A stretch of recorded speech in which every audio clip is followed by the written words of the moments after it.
श्री हरि विष्णु, राधे राधे। दोस्तों, आप सभी का मेरे चैनल में बहुत बहुत स्वागत है। आज हम आपके लिए आज 16 सोमवार व्रत कथा लेकर आए हैं। दोस्तों, कथा पूरी सुनेगा, अधूरी कथा बीच में नहीं छोड़ते हैं। और कथा अच्छी लगे तो प्लीज लाइक, चैनल को सब्सक्राइब जरूर करें। एक समय श्री महादेव जी पार्वती जी सहित मृत्युलोक में भ्रमण करते हुए अमरावती नगरी में आए। वहाँ के राजा ने बहुत विशाल और सुंदर शिव जी का मंदिर बनवाया था। सो शिव जी महाराज पार्वती जी सहित उसी मंदिर में रहने लगे। एक दिन पार्वती जी ने भगवान शंकर से कहा कि हे नाथ, आज मेरा मन चौसर खेलने को कर रहा है। पार्वती जी के आग्रह पर भगवान शंकर चौसर खेलने को तैयार हो गए। खेल प्रारंभ हो गया। उसी समय मंदिर का पुजारी पूजा करने को आया। तब पार्वती जी ने पूछा कि हे पुजारी जी, बताइए हम दोनों में से किसकी जीत होगी।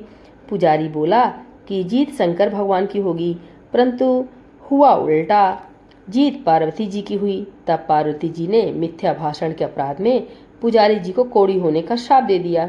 पुजारी जी तत्काल कोढ़ी हो गए। कुछ समय बाद वहां पर कुछ अप्सराएं पूजा करने को आईं और पुजारी को कुष्ठ देखकर उससे बोली कि हे पुजारी जी, तुम सोमवार का व्रत करो और देवों के देव श्री महादेव जी का विधिपूर्वक पूजन करने से वे निश्चय ही तुम्हारा यह कष्ट दूर करेंगे। यह सुनकर पुजारी जी ने उत्सुकतावश व्रत की विधि पूछी। तब एक अप्सरा ने कहा कि हे पुजारी, जब आप सोमवार को व्रत करें तब संध्योपासना के उपरांत आधा सेर गेहूं के 3 अंगे बनावे और घी गुड़ दीप नैवेद्य बेल पत्र आदि पूजन सामग्री लेकर प्रदोष काल में शिव जी का विधिपूर्वक पूजन करें। फिर एक अंगा शिव जी को अर्पण कर शेष 2 अंगा प्रसाद समझकर वितरित करें और स्वयं भी प्रसाद लें। इस विधि से 16 सोमवार करने के पश्चात 17वें सोमवार को पाव भर गेहूं के आटे की बाटी का चूरमा बनाकर भोग लगाकर बांट दे। फिर सुकुटुंब प्रसाद ग्रहण करें। ऐसा करने से भगवान शंकर प्रसन्न होकर तुम्हारे सभी मनोरथ पूर्ण करेंगे।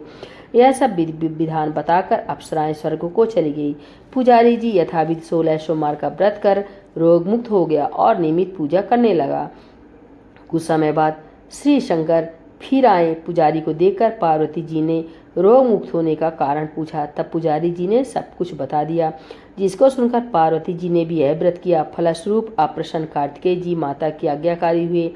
तब कार्तिकेय जी ने भी पार्वती जी से पूछा कि क्या कारण है माँ, जो मेरा मन आपके चरणों में लगा। पार्वती जी ने ही व्रत बतलाया। तब कार्तिकेय जी ने भी इस व्रत को किया। फलस्वरूप उनका बिछड़ा हुआ मित्र मिला। उसने भी कारण पूछा। कार्तिकेय जी के बताने पर अपने विवाह की इच्छा से उसने यथाविधि 16 सोमवार का व्रत किया। फलतः वह विदेश चला गया। वहाँ के राजा की कन्या का स्वयंवर था। राजा का प्रण था कि हाथनी जिसको जयमाला पहना देगी उसके साथ ही अपनी कन्या का विवाह करूंगा। अतः ब्राह्मण भी स्वयंवर देखने की इच्छा से एक ओर जा बैठा। हाथनी ने चारों ओर घूमकर अंत में उसी को माला पहनाई। बड़ी धूमधाम से विवाह संपन्न हुआ। सुंदर कन्या पाकर वह सुखपूर्वक रहने लगा। एक दिन राजकन्या ने पूछा कि हे नाथ, आपने कौन सा ऐसा पुण्य किया था जिससे सब राजकुमारों को छोड़कर हाथनी ने आपको जयमाला पहनाई। तब ब्राह्मण ने 16 सोमवार का व्रत यथाविधि बताया। अपने पति से सुनकर राजकन्या ने भी सत्य पुत्र प्राप्ति के लिए व्रत किया और सर्वगुण संपन्न पुत्र प्राप्त किया। पुत्र ने बड़ा होने पर माता से पूछा कि किस पुण्य के प्रताप से मेरी प्राप्ति आपको हुई। राजकन्या ने सविधि व्रत बताया। तब राज की प्राप्ति की कामना से भी वह व्रत करने लगा। उसी समय राजा के दूतों ने आकर राजकन्या के लिए उसका वरण किया और आनंद से विवाह संपन्न हुआ। राजा का स्वर्गवास हो जाने पर ब्राह्मण को राजगद्दी प्राप्त हुई। फिर वह इस व्रत को करता रहा। एक दिन उसने अपनी पत्नी से पूजन सामग्री लेकर मंदिर में चलने को कहा, परंतु उसने दासियों द्वारा सामग्री मंदिर में भिजवा दी। जब राजा ने पूजन समाप्त किया तो उसी समय आकाशवाणी हुई कि तू इस पत्नी को घर से निकाल दे, नहीं तो मैं तेरा सर्वनाश हो जाएगा। प्रभु की आज्ञा मानकर उसने रानी को निकाल दिया।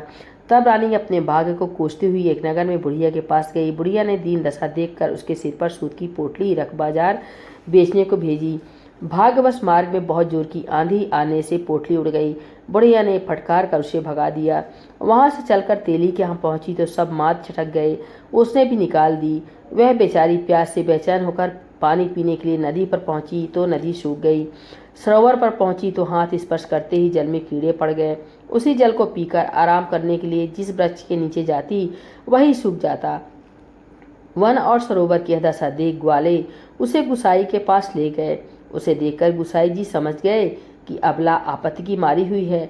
धैर्य बंधाते हुए उन्होंने कहा, बेटी तू मेरे यहाँ रह, किसी बात की चिंता मत कर। रानी आश्रम में रहने लगी, परंतु वह जिससे हाथ लगाती उसी में कीड़े पड़ जाते। दुखी हो गुसाई जी ने पूछा, बेटी किस देव के अपराध से तेरी यह दशा हुई? रानी ने बताया कि पति की आज्ञा का उल्लंघन कर मैं महादेव जी के पूजन को मंदिर में नहीं गई। रानी की यह बात सुन गुसाई जी ने शिव जी की प्रार्थना करने के बाद उससे कहा कि हे बेटी, तुम 16 सोमवार का व्रत करो। रानी ने विधि पूर्वक व्रत पूर्ण किया। उस व्रत के प्रभाव से राजा को रानी की याद आई और दूतों को उसकी खोज करने भेजा। आश्रम में रानी को देखकर दूतों ने राजा को रानी का पता बताया। राजा ने गुसाई जी से जाकर कहा कि महाराज, ये मेरी पत्नी है। शिव जी के रुष्ट होने से मैंने इसका परित्याग किया था। शिव जी की कृपा से मैं इसे लेने आया हूँ। आप इसे मेरे साथ जाने की आज्ञा दीजिए। गुसाई जी ने सहर्ष आज्ञा दे दी। राजा रानी नगर में आए। नगरवासियों ने नगर सजाया, बाजे बजवाए, घर घर मंगलाचार हुए। शिव जी कृपा से प्रति 16 सोमवार का व्रत कर राजा रानी आनंद से रहने लगे और इस लोक में सुख होकर अंत में श्रीलोक को प्राप्त हुए। इसी प्रकार जो मनुष्य भक्ति युक्त चित्त से विधि पूर्वक 16 सोमवार का व्रत करता है और कथा को पढ़ता है व सुनता है, उसकी सब मनोकामना पूर्ण होती है और इस लोक में शुभ होकर अंत में शिवलोक को प्राप्त होता है।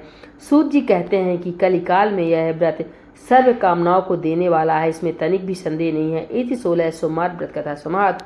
बोले भोलेनाथ भगवान की जय, माता गौरी की जय।